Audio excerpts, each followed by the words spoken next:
Ғалымдардың басын қосқан бұл жиын Ұлттық ғылым академиясы президентінің есептік баяндамасымен басталды. Аталмыш академия посткеңестік аймақта алғашқы болып Батыс Еуропа моделінде дамып келеді. Яғни академия дербес, үкімет құрамына кірмейді, бағынбайды. Тікелей президентке ұсыныс беретін Франция, ақш, Англияның академиялары секілді жұмыс істейді. 72 жылдық тарихы бар ғылым ордасы еліміздің табиғи ресурстарын зерттеп, пайдалануда елеулі еңбек етіп келеді. Атап айтсақ, елбасының индустрияландыру бағдарламасы аясында бірқатар ғылыми жоба өндіріске енгізіліп, 1200-ден аса адамға жаңа жұмыс орны ашылған. Сондай-ақ академияның 8 журналы әлемнің 73 еліне таратылады.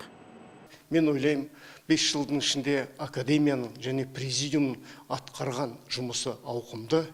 Нақты айтатын болсақ, академиямызда мына құрамының жартысы жастар, жас ғалымдармен толықтандырылды. Сонымен қатар мына Scopus, аналитик сияқты халықаралық рейтингтік журнал қазір Ұлттық ғылым академиямыздың 4 журналында және Ұлттық ғылым академиясының бөлімшелеріндегі журналдарға сол халықаралық рейтингтік журналдың бүгінгі нормасы еніп отыр.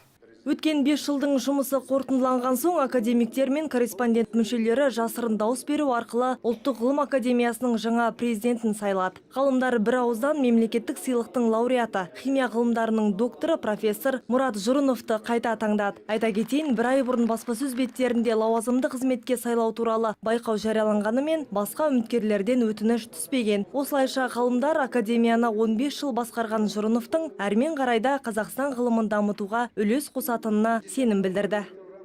Проблема жағы әлбетте бар, бізде дағы бар, азыр Россияда бар. Ол қаржылау жағы, финансирование жағы.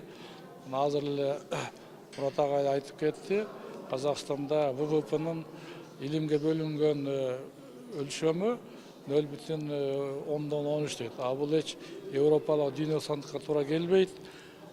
Ең өніккен өлкелерді ВВП-нің 2-ден 4%-ға шейін жұмсатқан. Америка, Япония, Түштік Корея, Финляндия, Израиль, Швецияда. Біз экономикалық тартыстыққа байланысты уақытылы проблема болатса керек, бұйырса Қазақстанның елімідағы мұндан да мықты иктер жетсе деп ойлаймын.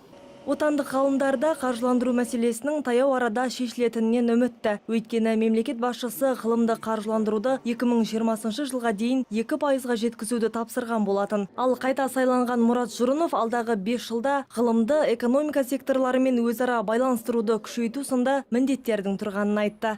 Тоғжан Аман, Мұрат Тайжан, Алматы телеарнасы.